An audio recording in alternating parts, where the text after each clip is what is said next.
Heavyweight boxing fans, what's the deal? All right, man. So I'm gonna do a quick rundown of some of the under the radar heavyweight fights that took place last week. I didn't get a chance to do it, and like I said on previous videos, instead of doing, how I used to do it last year, the last few years, where I'll give every prospect like his own individual video. I think the way to get more views is to let some, weeks go by and some fights go by, and then just do one big roundup with everybody in the video instead of doing it one by one. Just too, it's too time consuming. Um, so last week we had Otto Wallin. He's in his picture right here. This is Otto Wallin when he was getting ready, when he was getting Joshua ready for his fight with Charles Martin, because we know Wallin is a southpaw. But he improved to 18-0. He picked up a victory. He beat what was the dude's name? Gianluca Mandras. He beat him in the 5th round TKO, knocked him down 4 times. He picks up the vacant WBA Continental title. I still want to see Otto Wallin fight Adrian Granat. I know Adrian Granat is still trying to recover from his loss he had with Demetrenko. It was an upset victory. I still like to see Wallin in those type of fights. Right now, he's still fighting the journeyman type of guys. I want to see him possibly step up, if not this year, man, the beginning of next year. Maybe like a Derek Rossi type. Let's, start stepping up a little bit to see, where Otto Wallin is at. Or maybe try to make the Adrian Granat fight. Maybe him and his team feel a bit more confident making that fight, seeing that Granat has lost. But I have to see what Granat's going to do as far as him coming back.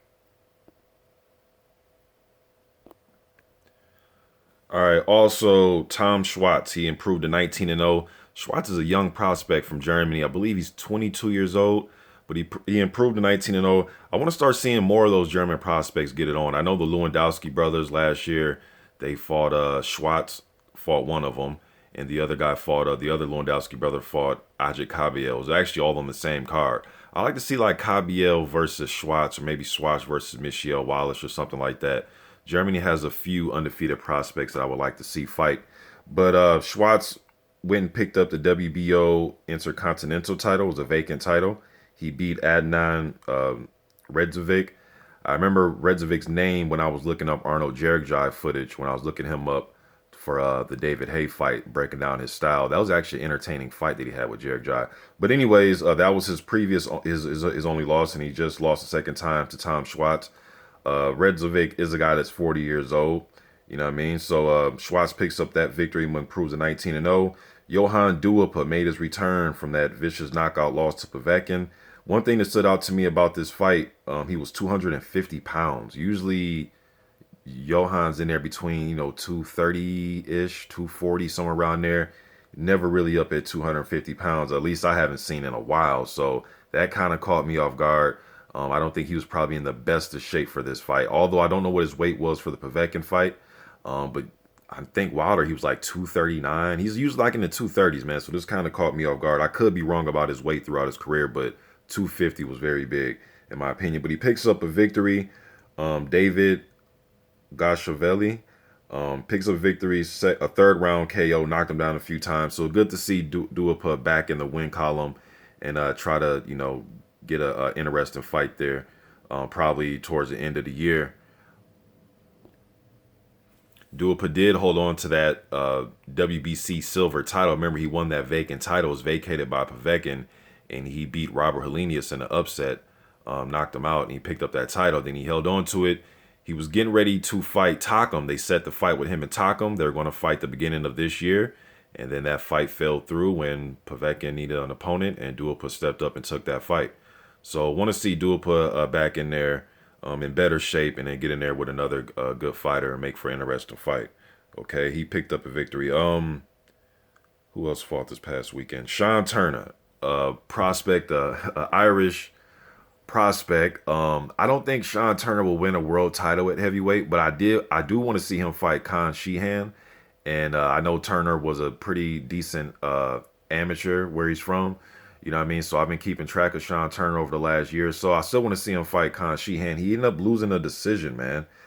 He lost to Kamil Sokolowski. I know his name. I know he's fought guys like Dillian White and Gary Cornish and Nathan Gorman. Fought Akinladi a few times. Fought Khan Sheehan. And I think, Turner lost this fight. I think he was out of shape for the fight. Although you look at the 255 pounds, you'll say, oh, he's fought 250 pounds in a lot of his other fights. But the thing about this 255 pounds, 1 month before that, he fought in a fight where he weighed 238 pounds. And then before that fight, like 4 months before the fight, he weighed 238. He was around 254. But at least there was a 4 month span between fights. Where in this fight, it was literally 30 days. You know what I mean? And he put the weight back on, man. So he probably wasn't in best of shape. I'm just assuming, but he ended up losing a decision, man. So his record drops to 10-1. Upset, upset. So but Sokolowski, although he has a real ugly record, he's only been stopped twice, man. I think Gorman and White were the only ones to stop him. You know what I mean? But yeah, Shawn Turner drops to 10-1. I still want to see him fight Khan Sheehan, and then Hasim Rahman Jr., the son of Hasim Rahman, former heavyweight champion. He improves to 2-0 with 2 knockouts. The thing about his career is he's had 2 pro fights this month. So he had a fight on April 14th, and he had the fight last week, April 21st, against 2 guys who are making their pro debuts. I'm gonna keep an eye on Hasim Rahman Jr. I know he has a brother that fights too, but going to keep an eye on him, man. 6'3", 233 pounds, comes from fighting blood. He's very tough. Some of you remember him from that episode on I believe it was 24/7 with Mayweather. I know it was one of those Mayweather shows building up his fight. I think it was 24/7 that did that one. But yeah, that was an infamous episode where he fought allegedly like a 32-minute round trying to revenge his younger brother's loss to the guy he was sparring. You guys remember that, man? Or if you haven't seen it or heard about it, just look it up.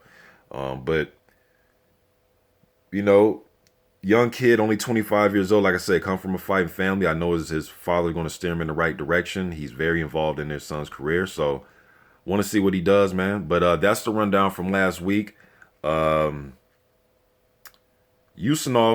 Alexander Usanov was scheduled to fight last week, but he didn't fight last week, though. So I'm not sure when he's going to come back, man. But that's a little rundown from the under-the-radar heavyweight fights from last week, man. You guys let me know what you think in the comment section. I'm out.